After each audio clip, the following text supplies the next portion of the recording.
Hello and welcome back to my channel on budgeting and the mom life balance. My name is Barbara Hunt, and if you're new here, welcome. In all reality, people are watching this are probably new here since this is one of my first videos that I am making in my series on my debt-free journey as well as budgeting and the mom life balance. So hit subscribe so you can see more videos as they come up. And today we're going to talk about our debt-free journey so far. So my husband and I got married 4 years ago, and that's truly when our debt-free journey started, even though I had accumulated all this debt before we got married. I went to a private Christian school, and so did my husband. We met there, first day, first class, sat next to each other. From there, people probably think that we fell in love at the first glance, but we didn't. We actually forgot each other's names for 2.5 months and then finally started talking after we got stuck on a problem from a different class. So we both went to this private Christian college, and I had to take student loans in order to go there, and it was very expensive. I am so lucky, my husband and I are so lucky that his parents did decide to pay for his schooling, and we have been blessed by that. Also, during my senior year of college, the car that my parents allowed me to use had transmission problems, and at that point I needed to get a new car, and I wasn't fully prepared to do that yet, so I ended up taking out a car loan as well. So by the time I graduated and had taken out a car loan, we had $132,000 of debt that we had to pay off. When I added that the other week, I just kind of sat there going, that's how much debt we had? Like, that just seems like such an insane number. I mean, yeah, that's like more than 1/3 of our house. But that's what we had, and I don't regret going to the college that I chose at all. They made me the teacher I am today, and anything I do well in my classroom, honestly, is because of the teaching program at my college. So where we are now, because obviously it's 4 years later, we have just under $50,000 left to pay. So that means over the last 4 years, we have paid $82,000 back towards our loans. Now, I am going to make the disclaimer that we've probably paid more than this because of interest, obviously.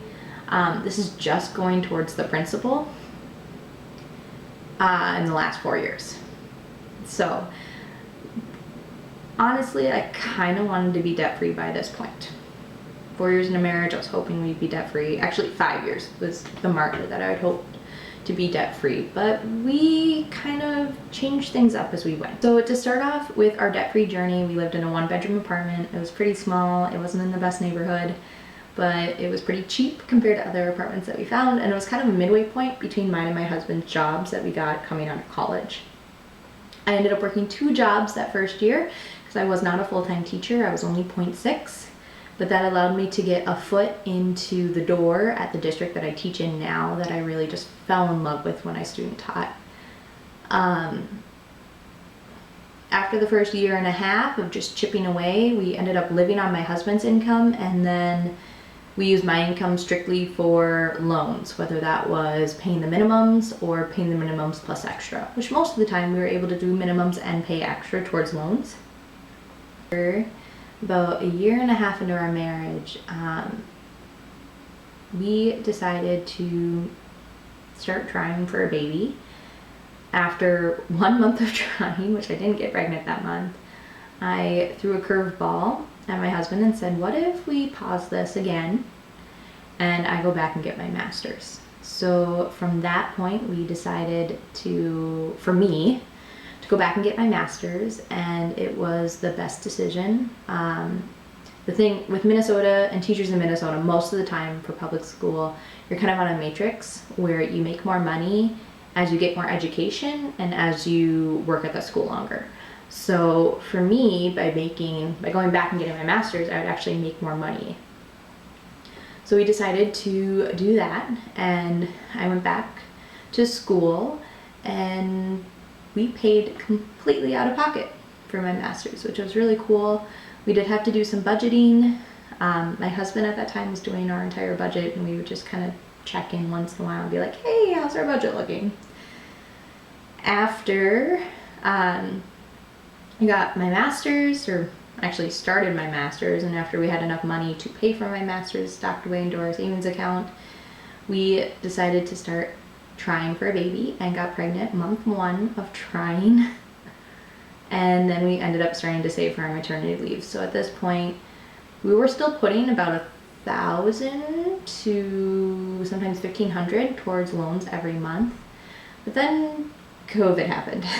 I am a pandemic mom. My son was born May of 2020, so in the first couple months of the pandemic.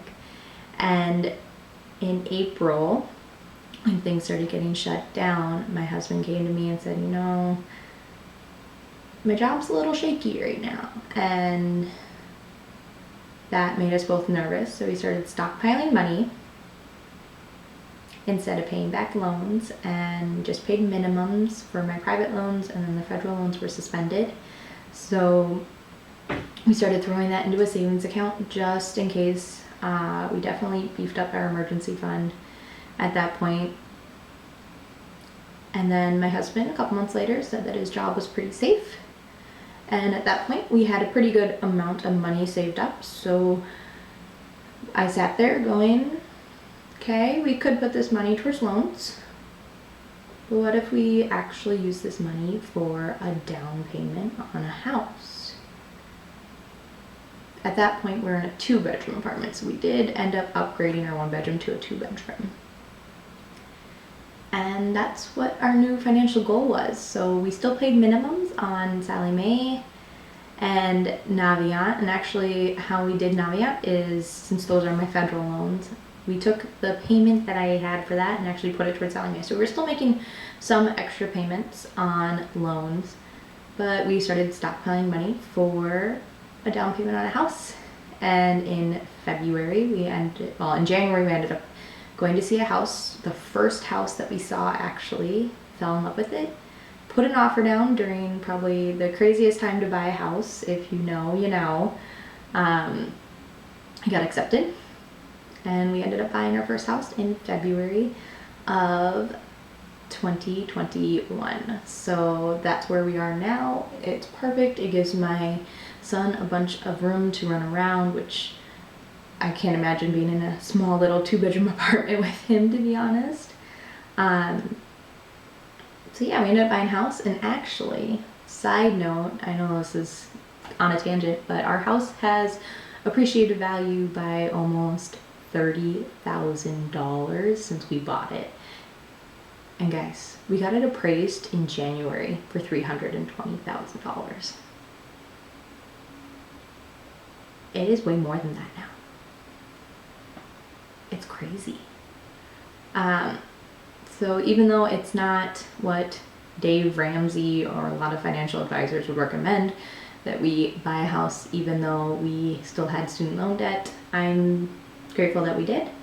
And now we're turning our attention back to our student loans. So $82,000 down in 4 years, and now we're hoping to get $50,000 paid off in 2.5 years. I'm gonna make another, and I'm gonna make another video about our potential payoff date. But yeah, we still have a long ways to go, and stuff still pops up, but we have pretty steady income now. And since last year, when I actually started paying attention to the budget and making it my own, it truly has impacted the amount of stuff we have paid off and continue to do so. So, guys, because I'm a teacher and I always summarize at the end, we have started our relationship / marriage with $132,000. We have paid off $82,000, and we have $50,000 left to go in order to be debt free. Now, this does not include our mortgage, but we're making progress, and I'm excited to bring you guys along for the last $50,000. So if you liked this video, go ahead and give it a like, or like it just to encourage us to keep going, and go ahead and hit the subscribe button if you want to follow along with our journey. I hope you guys have a great day, and I'll see you guys later. Bye, guys.